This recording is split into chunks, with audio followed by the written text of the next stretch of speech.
Welcome to the Salmon Runs YouTube. Enjoy the video. You start now, power off the Nintendo Switch and slide the Joy-Cons off so nothing shifts while you work. Next, look inside the dock for grit or a loose plastic ring. Even tiny particles cause scratches. Once done, wipe the screen gently with a microfiber cloth to remove oils and cut a thin 1/16-inch foam strip to fit the dock's inner lip. This forms a buffer that prevents direct contact between the dock and screen. Now you make the protective buffer permanent. Measure the inner lip where the switch contacts and trim the foam or felt to match precisely.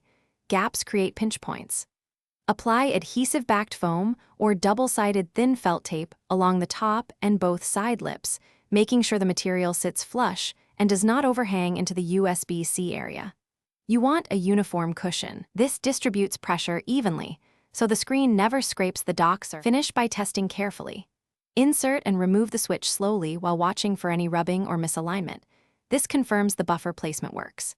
If you feel a snag, power down and adjust or trim the foam until movement is smooth, because uneven padding causes localized pressure.